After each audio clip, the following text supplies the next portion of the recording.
Welcome, viewers and listeners, to the Total Football Analysis La Liga podcast. We are the Thinking Fans podcast. Each week, we get together with our besties, who are current pro players, real coaches, academics, and stat heads. Join the revolution, which will be televised and podcasted. My name is Chris Mumford, a professor of innovation at UNC Chapel Hill. I'm joined by philosopher, I think, therefore I coach, Scott Martin, Sam, my man, Leverage in Madrid, and Alex Comisa, a central defender and Secretary of Defense for Pro Team North Carolina FC.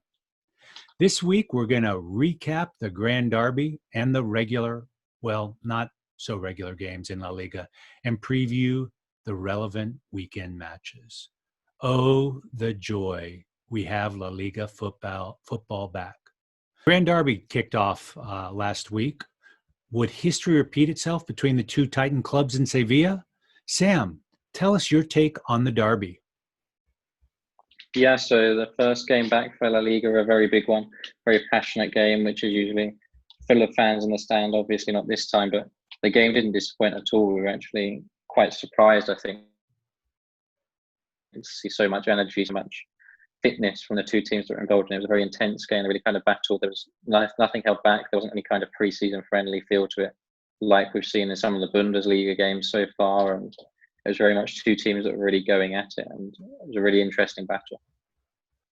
So were there any surprises, Sam, that we need to have expectations in terms of tactics? Because last week we talked about that in some detail. Yeah, so I think last week we kind of looked at how it was going to be really important to focus on the wide area. I think that was very much the case as the game kind of played out. Sevilla didn't quite get the joy that they were hoping for from their fullbacks, from Jesus Navas and Sergio Reguilón, but they did have a big impact at set pieces and corners in particular, and that was where both of their goals came from. So I think if we had a look at the defending and the attacking setup from both teams for the second goal, it's kind of very much summed up the performances of both teams. So Sevilla were very organised and they had a bit of luck go their way. The cross came into Lucas Ocampos at the near post and kind of flicked it on with a back heel almost. It was a pretty impressive touch from him. But at the same time, Real Betis were very poor. I mean, they kind of have this strange setting up, which is kind of a semi-zonal approach. So they have a few players man marking, particularly the runners at the far post, and then a few players which are zonal as well. So I know you can see with this second goal that Sevilla scored that they were kind of not doing a great job of checking their mans. I mean, Alex will be the guy to tell us about this, kind of the man marking versus zonal marking side of things. But Betis didn't seem to do it too well. The zonal versus man marking debates is a big one in football. You know, I think it depends on the player profiles that you have. If you have players that are, you know, exceptionally athletic and quick, and are very good, honestly, at accurate with their peripheral vision, or good at holding a hand to the guy's chest and kind of grabbing their jerseys, then I think man marking is the way to go. If you have guys that are a little weaker, you know, teams definitely go with zonal. But here you have a mix, and against a team like Sevilla that has powerful, agile players that are exceptional in the air, Betis really got punished. And Sevilla will look to expose Barcelona this upcoming weekend in plays like this on set pieces and on crosses. So one thing I will say there is that Barcelona is probably one of the best zonal, semi-zonal marking teams you'll see. So those smaller players, those guys who aren't necessarily great in the air, they at the very least are good at blocking the path of the opponent. They prohibit that free run into the box. And that allows the bigger guys like PK and Lenglet to focus more on getting ahead on the ball and having little to no obstruction to getting to the end point. So I think Sevilla will have a more competent opponent in this area of the game. They will struggle a little bit more, but I mean, they've used crosses and set pieces so well this season. It'll definitely feature pretty heavily. Super. Well, let's turn our attention to the Barca and the Mallorca game. Alex, can you walk us through this? Right. Obviously, a very dominant performance by Barcelona. I mean, let's put the scoreline aside for a second. Messi is back. I am so excited that he's back. We profiled Takefusa Kubo before the match, before the Mallorca-Barcelona match, and look, he performed very well. I thought he was their best player, but his end results, his crosses, his numbers, his final product in the box was not where he hoped or Mallorca hoped it would be. I was very disappointed with Mallorca's approach within the first 5 minutes. Actually, within the first minute, let's be honest. They allowed Araujo and Piqué. Araujo being, a very young center back who's trying to win his spot because Umtiti was out and Lenglet was injured.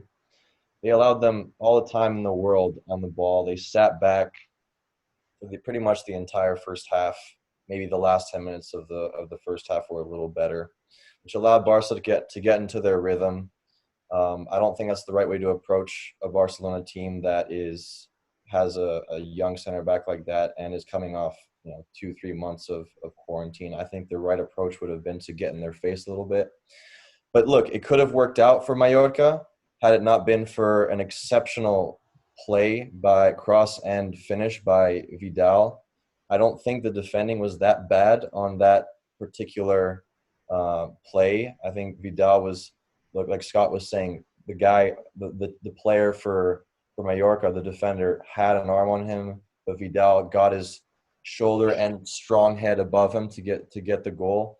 And I think, from there it was not looking good for Mallorca. Second half they came out much better. All they did concede as well.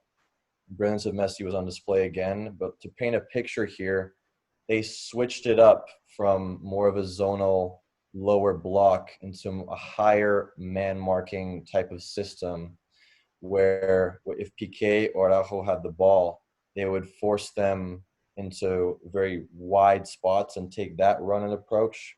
And then they'd cut off the defensive midfielder. And as we can see, Barcelona's 3 forwards and midfielders are way higher up the field, pretty much all man marked, except for, I think that's Alba on the left-handed side. So for me, that's a much better approach against the Barcelona side. It makes them feel uncomfortable. Piqué is probably forced into longer balls, which does not suit Barcelona at all. And look, the difference maker was Messi, as we have come to learn. This guy is exceptional, and he picked up the ball right away from a lower block. He was causing issues, dribbling and playing 1-2s and playing amazing through balls like he always does. So Messi was the difference maker. Comfortable win in the end, unfortunately for Mallorca. Interesting. Well, it's fascinating to give some thought to the notion where going man on man versus more zonal. Can you kind of generalize a little bit more on when that is the case? It seems like Barca is a more technical, obviously very technically skilled, maybe not necessarily the biggest. Is man on man more appropriate in a circumstance like that, or? I think we have to look at attacking versus defending. Yeah. Man-on-man defending does not work here because then you're going to have center backs crossover, which is you never want that at all. Mm-hmm. On the defensive side of the field, you don't want to go man-on-man necessarily. You want to, read if a guy is running into your specific zone and then take care of him. Mm-hmm. Higher up the field, though, I believe man-on-man works very well. If you have, against Barcelona, if you have a guy who's marking that central outlet, that central midfielder, that Busquets role, mm-hmm. He's so good that he can definitely find a way out of it at times if you play his right foot or his left foot with whichever way he's leaning, and then they can get out on the other side.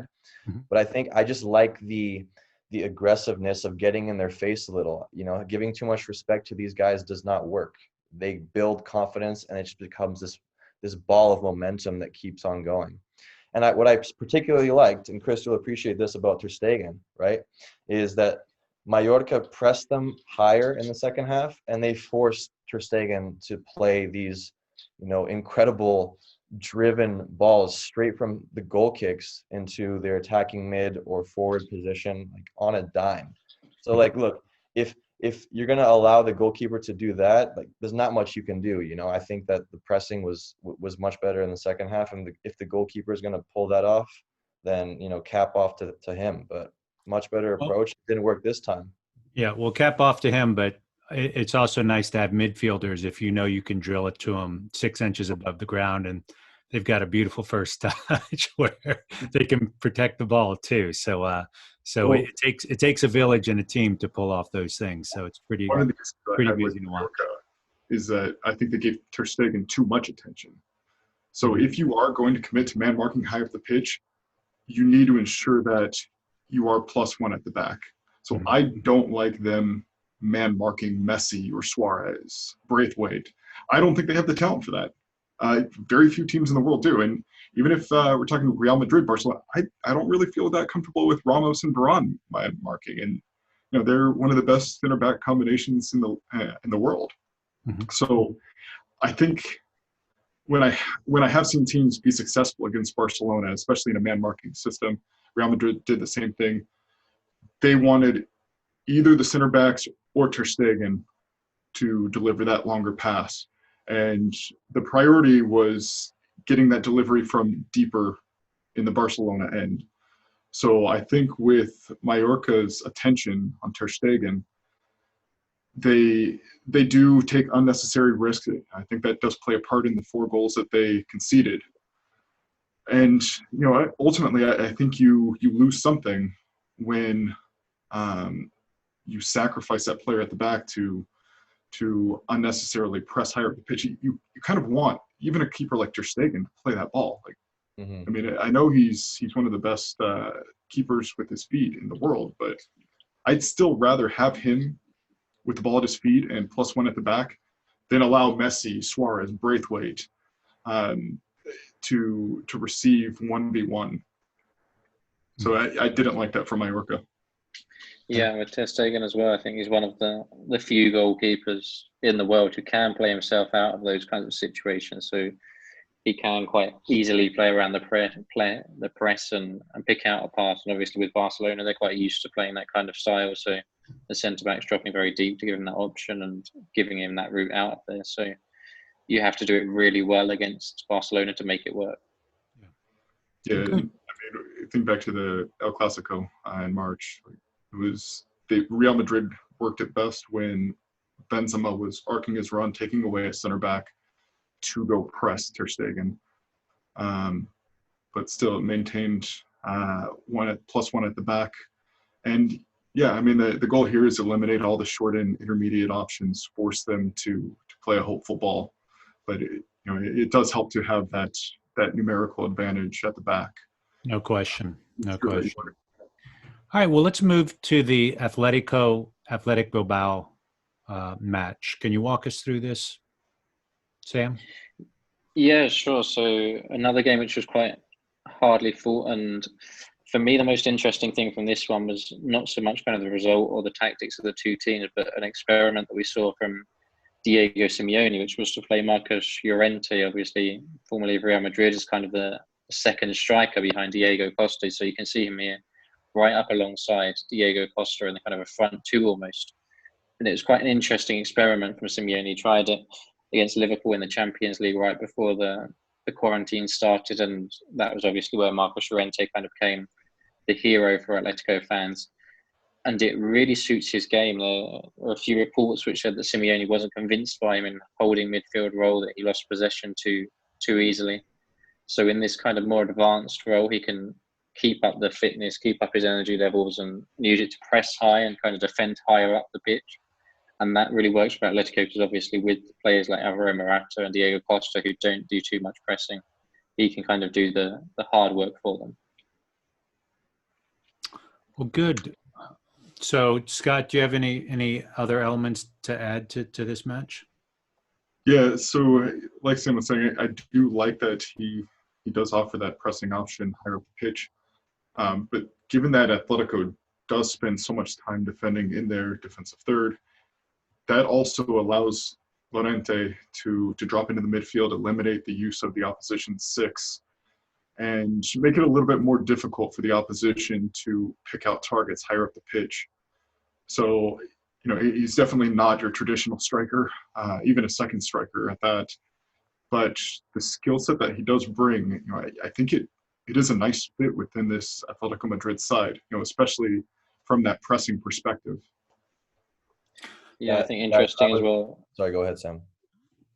I think interesting as well is kind of how he linked up, as you say, Scott, with the kind of preventing the midfield six. And that was one area where I think there was a bit of an issue with this Llorente position. It wasn't quite perfect because there was quite a big gap between him and the midfield, the Atletico midfield. And so especially when they were dropping deep and Athletic were pressing them into their own box, Llorente wasn't as deep. And that was exactly where Eibar came up from to score the goal for Athletic, that he was kind of in that position where the Atletico midfielder dropped very deep and there wasn't anybody kind of in that edge of the box kind of area, which is where you might expect to see Llorente dropping in from that role.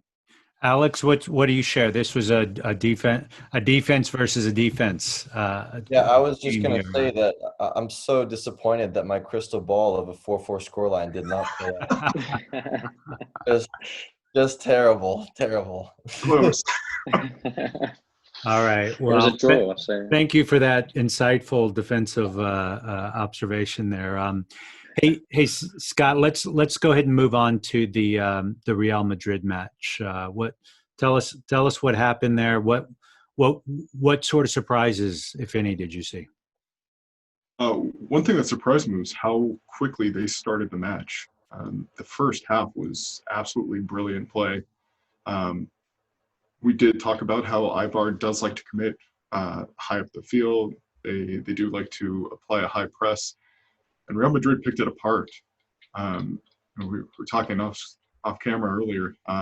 That Ramos goal, the counterattack. I mean, that was the exact thing we were looking at with this matchup.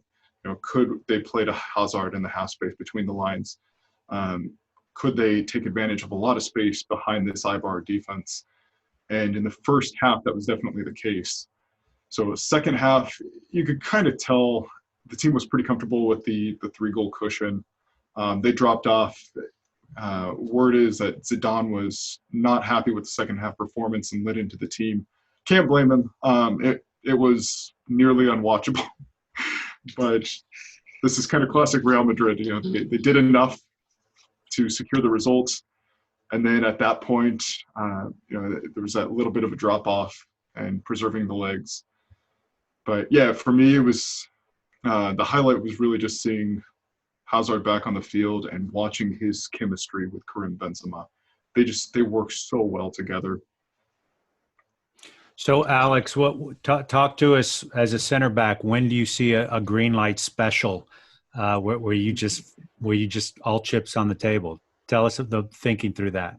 For some center backs, it's never. That's the short answer. But are you in that category? I'm in that category. My job is to defend the goal, and if I go for a run like that, I don't know if I'll see the field the next game. Depends. So my point is I make it no secret that Sergio Ramos is my favorite defender, of course, and he has how many goals? 100-something goals. Which is ridiculous. But when you make that run forward, you don't see that very often from center backs. Gerard Piqué does it. Koulibaly in Napoli does it at times. Ramos is probably the guy who does it the most. But what's interesting there is, a lot of people will say, like, why is he doing that? Just stay back. What's the point of that? This guy actually scores. Piqué does at times score as well. So there's some thought behind that. And, I'm wondering as a center back, are they really realizing that are they making a judgment on, look, there's an overload on this side, the ball's going to go wide. And if the ball goes wide, what's most likely to happen? A cross. Okay, a cross, I'm good at headers. Boom. In this case, it wasn't a header. It was a square ball, it was easy tapping. But I just think you have to appreciate how good he is at recognizing when to go forward and his ability to actually turn that into either a goal or a goal-scoring opportunity. So, and he gets covered very well in the back. People realize, there's no problem. There's no real exposure because there's a counterattack. Everyone is back. There's Casemiro, there's Varane covered. There's no problem with doing that at all, in my opinion. Yeah, one of the cues that that you really saw in that play is that Eibar had an established possession in the attacking half of the field. Their attacking shape was so expansive that as they tried to play the ball into that center forward who had dropped in the midfield, Ramos was right there. He's so good at coming into the midfield and applying the poke tackle or intercepting a pass. But then with all that green in front of him, yeah, I mean, I think he gave them a numbers up situation on the play. Like, why not? Go get your goal. Yeah. So, but his recognition that it was an established Eibar possession, that had their expansive attacking shape, that's the initial cue that sparks that movement forward. So, and he does brilliantly just recognize that opportunity in a split second and decide to go. And, Alex, like he said, he knows he's got coverage. Yeah. So, I think going back to what Alex said as well, kind of the experience that he has playing with Casemiro, they really understand each other very well. So they kind of read each other's minds almost of when Casemiro can drop off and let Ramos step up and who fills in for who and when Ramos is going to make those runs or not. So I think that's something that's kind of a key part of Zidane's game plan, because they've really spent so much time, played so many games together, that they have that full understanding. So I don't know how this is relevant for today, but back in the old days, we had a center back, Frank Gahuli at Carolina, and he would take the ball up a few times, and it's almost as if all the players were like, wait a minute, what's Frank doing here, right? And it's amazing how he was able to create these dangerous opportunities. And I still see at times when center backs do dribble up, even the opposition team's like, wait, is this serious? Do I have to pick this guy up here? And I still think there's that collective confusion that seems to exist. And you see Real do it, but you're also seeing Van Dijk do it over at Liverpool too. It's like nowadays, it seemed like in this season, it's like, wait a minute, what's Van Dijk's in the wrong 18? He's on he must be mixed up. But hey, he's a very good header, right? And he has a way of creating disruptive situations in the opposition 18 where I wouldn't be surprised where going forward when the time is right. But I'm nearly certain if Van Dijk's making those runs, that's not a chance occurrence there. That's been something that's been trained for. And given their center midfielders who are more defensive in nature anyway, maybe they feel like they have sufficient coverage to do that. So probably may depend on what the system allows for that. But you would think that Liverpool, with that more defensive-minded midfielder, could allow for that.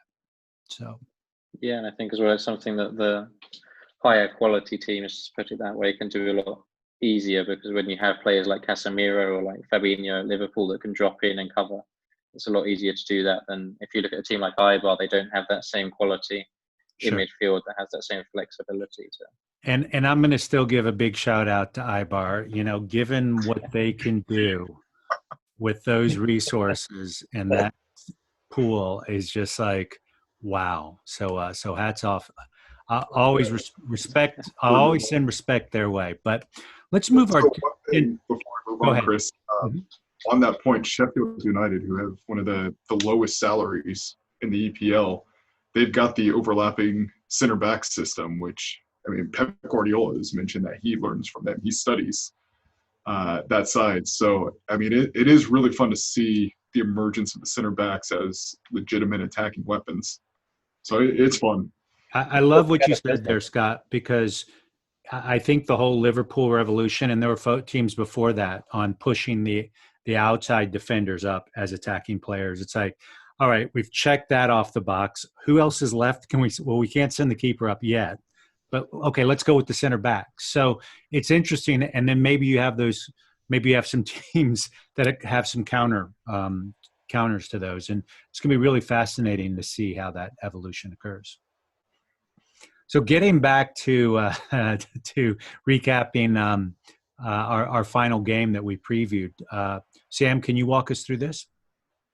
Yeah, so Leganes versus Valladolid, the game that we kind of were expecting to be a very close, very boring draw with not many goals. And then obviously within just a couple of minutes, there was a goal from Valladolid. And that changed the game entirely, because it meant that Leganes really had to open up and kind of be a lot more expansive in their play, which gave Valladolid plenty of chances. I mean, this is the perfect example, which is where the Valladolid would look to spread the ball very wide. They played with their wingers right on the touchlines a lot of the game. And then particularly on the counter, Leganes defended really poorly. So you can see here there's a huge gap that opens up as the wide man really goes to the touchline and the central players stay very central. And then we could see the fullbacks and the outside backs coming in right up from deep and moving very quickly to join in the attack. And that was kind of essential to Valladolid's game plan. They did it a few times, it didn't quite come off, and then it came off for the second goal, which was kind of a calamity of errors from Leganes, poor positioning from the goalkeeper, poor positioning from the defender, and Valladolid, who don't usually rely too much on their fullbacks in an attacking sense, very much look to exploit those spaces that Leganes were allowing them. Super. Well, so let's turn our attention to some previews that are going to be coming up shortly. Why don't of some matches, and I guess the short of it is Scott, can you tee us off with Real Madrid's going to be having a game shortly? Can you walk us through that? Yeah, so they'll take on Valencia. Mm-hmm. Big challenge for Valencia. They need to recover from their last result, draw, and try to make their way back into the UEFA Champions League spots. So the last time they played was 3-1 Real Madrid. Lots of possession for the Madrid side. And I think you'll see something similar this time. So typically don't see Valencia drop off too deep. They're not generally a team that likes to press in that low block. They will try to engage higher up the pitch. But one of the things we see with Valencia is that they are extremely vulnerable in the center of the pitch. So as teams start to build up on the side, so you think Real Madrid building up on that left-hand side with Toni Kroos, you're going to see Jeffrey Kondogbia push high up the pitch, look to eliminate Karim Benzema, maybe one of the other midfielders who's checking into the central channel, left half space. And then you'll have Dani Parejo monitoring the middle. He is not a great defensive player. He's there for his attacking contribution. So, especially since Real Madrid will be man up in the midfield, the three of them against the two of Kondogbia and likely Parejo, I think you'll see Real Madrid pick Valencia apart in the middle of the pitch. I don't know if Hazard will play again. Maybe they rest him for the Real Sociedad game. But I do think Real Madrid will really take advantage of the space that Valencia loves in the center of the pitch, behind the outside backs. And this game really, I think, could get away from Valencia in the first half. So I wouldn't be surprised to see Real Madrid go up by a 2-goal margin.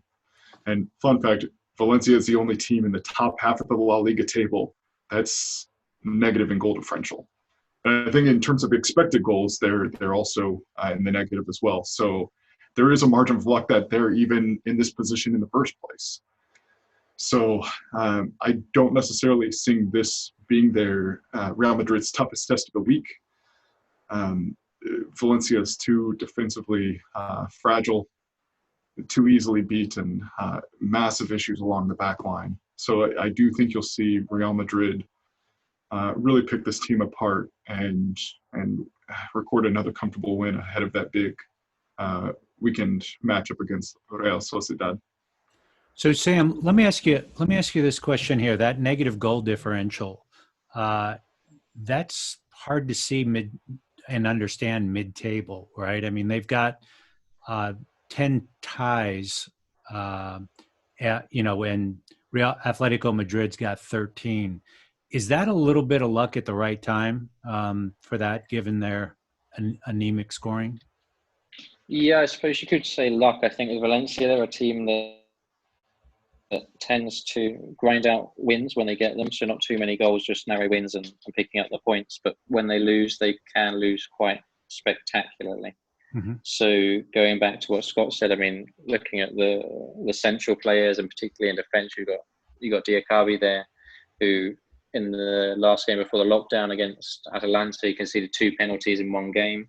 And then in the first game back against Levante, he conceded another penalty. So how much that will be affecting him mentally, psychologically, who knows? But I mean, he's one of the only options they've got in central defence with their injury crisis they've got going on. So Velades really has to pick Diakabi again.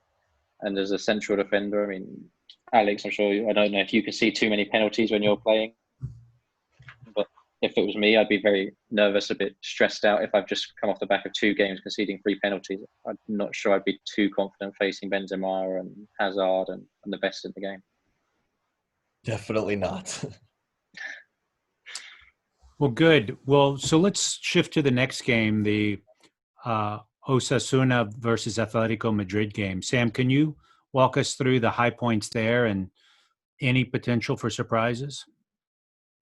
Yeah, so I think that'll be a really tough game for Atletico. They don't do too well away from home. I mean, they drew again at the weekend, more draws than any other La Liga team and more draws away from home than any other La Liga team as well.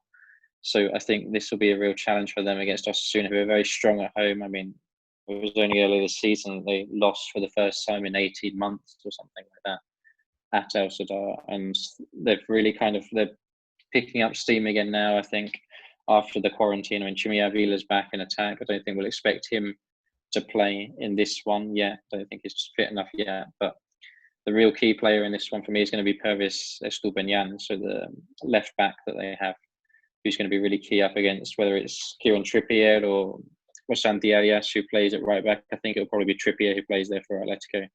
And he'll really be looking to kind of pin him back and exploit that space that they have. Be interested to see how Diego Simeone counters that, whether he goes with a player like Koke on the right of midfield to try and control that flank a bit more defensively. But I definitely think it's a game where Atletico can't get too carried away in going all-out attack. And when Atletico don't go all-out attack, we've seen that they pick up plenty of draws. Scott, any notes on this match? Well, I guess I really have a question for Sam. Given Osasuna's home record, how much do you think the lack of fans in the stands impacts their performance? And do you see them coming into this game, revved up, ready to go? Yeah, I think that'd be really interesting to see because, I mean, Osasuna are a team with some really passionate fans, and without them, they might find it a bit more difficult. But then also, we have to think that Osasuna aren't really in the race for Europe. They aren't really in danger of relegation. They're one of these teams that is back for the last 10 games that they have left now, but they don't have too much left to play for. So whether they still have that same fight and desire against the likes of Atletico, who are kind of playing for their lives, playing for their Champions League spot, it'll be interesting to see if they can keep that up in the second game in the space of a few days, whether the tired legs start to kick in later on and Atletico manage to pull away. Super. Alex, can you take us through the Barca Sevilla game, which should hopefully end up Sevilla giving Barca a run for the money here? Oh, I expect it will. I am so excited about this game. Look, Sevilla is a tough team. I got a lot of respect for them. They have some top quality players, fully capable of beating Barcelona. The Sanchez Pizjuan is a tough place to play. I think it's going to be an incredible game. Sevilla is a team that does love possession, so it's going to be interesting to see how they react to having less possession, because that's pretty much a guarantee. Look, Sevilla, we already said it. They're so good in wide spots. They're very capable in their crossing and finishing abilities. I think that's going to be a massive challenge for Barcelona that they're going to have to live up to. I wonder who Barcelona is going to play at center back. I think it might be Umtiti or Lenglet. Araujo will probably be out. The player to spotlight for me is Munir, coming back to play against his former club. I think he will play a massive role, especially out wide and dragging those center backs into uncomfortable 1v1 positions. He has some great dribbling ability, really great crossing ability. Banega has been pulling the strings all year. Probably one of the Sevilla's best players. So I think the midfield matches up pretty well there. And look, they have a very strong defense, Sevilla does. I mean, they're third, I think, in the league in terms of total clean sheets with 11. And one of the things to spotlight too is they've got a really good bench. And with this 5 substitution rule, expect players like Nolito, Oliver Torres, Suso come in and make an impact right away. So I'm beyond excited for this game. I do think that if Barcelona can get over this hump, the title could be theirs. I know Sam or Scott's going to disagree with me, but I don't want to count the chickens too early. But I think this is a massive game if they can get over it. A tie wouldn't be great, but I think a 2-1 score for Barcelona, last 5 minutes, get the winner type of game. So, Scott, what's your take on that? So I see this one going down as a draw. Barcelona has really struggled to break down teams who play in that 4-4-2 system and who can defend well in a low block. Look at the Champions League match against Napoli. We discussed this on the podcast way back then, but just a lot of diagonal passing, back to the 6, back out wide, So Barcelona had a really tough time breaking down opponents who are well-structured, deny space in the half spaces for that entry pass, who can eliminate combination play. So I don't necessarily see them having a lot of joy in attack. And then defensively, you've got that threat of Sevilla taking advantage of the space between the 2 Barcelona outside backs. That's where I think you're going to see Sevilla have a lot of success with the 2 forwards up high, especially given that they are pretty strong in the air. That does play up to their advantage. And then I think the center back pairing will be crucial for Barcelona. So do they go with Lenglet, who's maybe a little bit better in defending those crosses, but poor in defending out wide?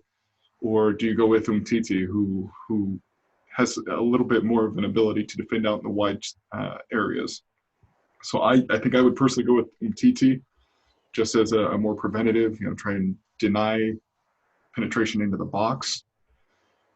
But Setien does have some questions to ask, and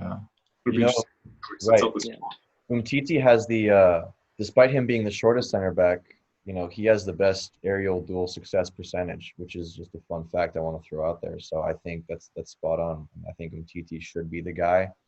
But again, aerial duels and dealing with crosses, there's a difference there. You can't say every aerial duel is the same. So, we'll see. I think Lenglet or Umtiti, either one, is going to be the move. But some really good points there, Scott, for sure. Super. Yeah, well, let's switch. Go ahead, Sam. Just kind of going back onto that topic around the squad management and the decisions that Setien makes, because obviously we're chatting now as Barcelona are facing Leganes, but Messi's starting that one, which surprised me quite a lot. So if you're not going to rest Lionel Messi against Leganes, who are kind of down and out in the relegation scrap at home, and then when are you going to rest him? I think that's going to be a challenge for Barcelona to manage Messi's fitness, and will that mean they might have to sacrifice him at some point in the Sevilla game if he's played 90 minutes against Mallorca and then however many minutes against Leganes? How are they going to keep that balanced? And then, as Alex said earlier, kind of the strength of Sevilla's bench. If Lopetegui can make the most of that against a Barcelona team who are more and more tired with Messi having played so many games in so few days, then it could be a real factor late on in the game as well. Creators don't need rest. Come on now, Sam. He does need a bit. He's getting old now. You're right. All right, let's switch gears to the Granada Villarreal match. Sam, tell us what could happen here, why it's important, and what sort of surprises there could be. So this is a game which maybe before the return of football didn't look too important, but now it really does. I mean, as we already touched upon, Valencia are kind of a bit of a shambles at the moment. They're the team in 7th, which is likely to be the last European football spot, the Europa League, and so they're vulnerable. They're only 1 point ahead of Granada at the moment, and Villarreal are a point behind Granada as well. So this is a real 6-pointer in the race for European football, and Granada obviously newly promoted, and they've just come off the back of playing Real Betis on Monday night and securing a very late draw there with Roberto Soldado's goal. So I think they're a team that's shown the kind of the ability to adapt their game, but really to allow other teams to play their own style and to still grind out results. I mean, they're quite a direct team. They're very defensively solid, they're very experienced, low block defensively. And I think that'll be interesting up against the Villarreal team, who at times have struggled for that creativity. I mean, they've got some good attacking players in there, Santi Cazorla, Gerard Moreno, Paco Alcacer, but they haven't quite managed to find a way to make it click just yet in attack. So if Granada can defend well and then find a way through, then I think they could be on track for another 3 points. And at this stage of the season, they're suddenly beginning to look like real European contenders. Good. Let's turn our attention to the two Reals. I mean, this is the super real game here, that being Real Madrid versus Real Sociedad.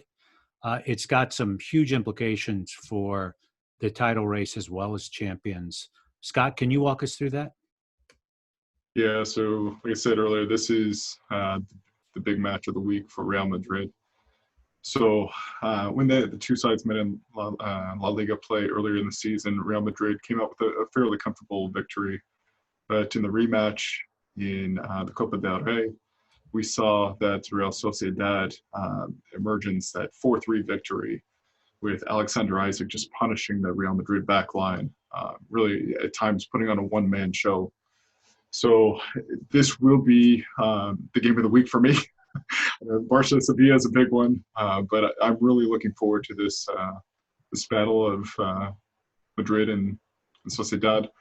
So the key for me is that as Real Madrid lose the ball, how quickly can they counterpress? How quickly can they get their defensive structure? So one thing we see with this Real Sociedad side is that they have a very hard-working midfield that, even deeper in the midfield, with Moreno, they still have creative playmakers who can pick out a split pass. They can progress the ball quickly. They don't tend to play a lot of long balls, nothing in the air, but the short and intermediate passes that break a line are really this team's specialty. And they've got, they really just have creative players throughout the pitch, and it'll be really important to shut down those lines, get some pressure in their face, and try to deny that line-breaking pass within those first few seconds of a loss of possession. It's going to be a fascinating match because I would counter that. Oh, you'd counter that? Go with that, Tim. Yeah, I'd counter that, I think, Scott, because I think we're kind of thinking of Real Sociedad as the team of that 4-3 win in the Copa del Rey a few months ago, and not as the team that drew 1-1 against Osasuna on Sunday night. I think watching them on Sunday, it was almost painful seeing a team that we know can play that well and can be so fluid, and they just look so disjointed, and the passing between the lines was just really poor. They couldn't keep the movement wasn't there in attack. I don't know if it's a fitness issue or just a matter of still kind of getting into the rhythm of things.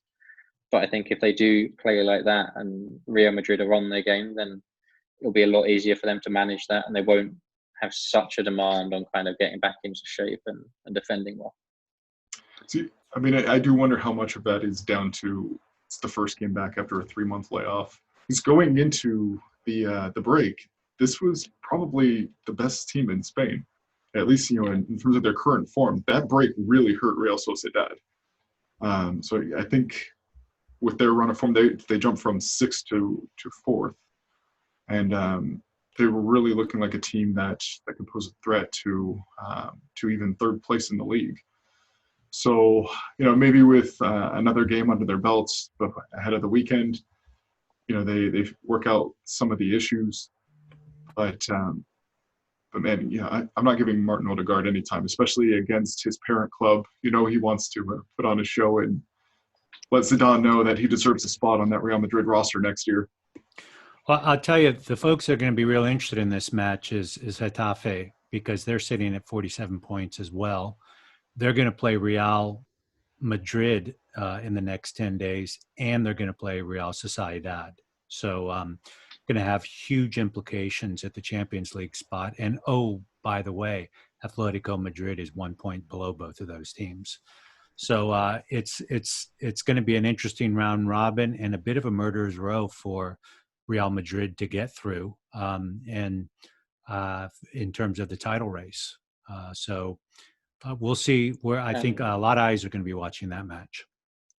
And Getafe are in awful form as well. I mean, Yeah. since they've come back, they lost to Granada, and then they've just drawn 0-0 against 10 men with Espanyol. So we spoke, I think, in the preview podcast about some tired legs there, some older players who might struggle with such a long break coming back into action, and they need to get up to speed quickly with so many big fixtures on the horizon. Right. Well, let's turn our attention back to Sevilla and Villarreal. Sam, can you talk to us about that? Why that game's important, and what do you expect to see out of it? Yeah, so I think there's kind of almost an element of revenge in this one, because in the first meeting between the two teams, it was kind of the typical Sevilla performance of dominating completely. I think they had 72% possession and 25 shots, yet they lost 2-1. So for them, they'll be looking to kind of prove a point and prove how they've come on as a team and developed, because that was very much the tale of Sevilla early on in the season. Plenty of possession, plenty of chances, but not quite having the cutting edge to convert it into wins. And Villarreal are kind of that team that are so inconsistent that we never quite know who's going to turn up. And we've already touched on it, how they're kind of lacking that creativity in attack, but in some games it does just click. So with both teams playing for so much, and particularly depending on how that Granada game goes for Villarreal, this might be one of their last shots at Europe if the results don't go their way. So I think for Sevilla, it'll be a big win to kind of consolidate their place in the top three, and for Villarreal, it'll be all or nothing almost for European football. Fascinating. Any final thoughts, Scott, on this? I do think you'll see Sevilla earn most of the possession in this match. Villarreal will be a little more cautious. From their perspective, I mean, 3 points would be nice. 1 point isn't the end of the world. But yeah, I do think you'll see a very similar tactical approach to the previous matchup. But we'll see how Sevilla rebounds from this Barcelona match. Do they come off with a psychological high, or they're a bit downtrodden? So I think the fitness and the psychological side of it from that Barcelona match will play some kind of a role against Villarreal. Yeah, Alex, it'll be interesting in that they're with a couple games under their belt. Now the next 10 days are going to be the real business. We're starting to get into the business end of the second season of 2020. Any thoughts on mindset or feeling it in the legs after your second or third game? I think feeling it in the legs is spot on. I mean, again, they've added in this 5-player substitution. Let's think about that for a sec. How impactful is that for the central core players of a group? Do you really want to sub this player in just because we have an extra sub? No, the objective is to win. And when you look at the table, it is super, super competitive from 1 until 8, 9, even Granada. And at the bottom, it's ruthless as well. Yeah. So when you say, look, I think it's more in the legs in terms of mindset. It's going to be a grind. As a fan, I'm happy it's happening because I get more games. So selfishly, I want it to happen. But look, bodies, minds are going to start to break down, and the real champions are going to come through despite this five substitution rule. So I'm excited. Yeah. Well, ladies and gentlemen, put your seatbelts on, because we are about to start our engines.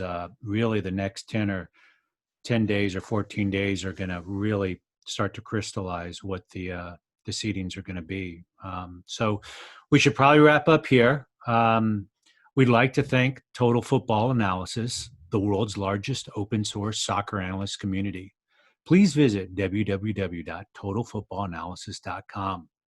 Join and support the revolution. Bella ciao, ciao ciao.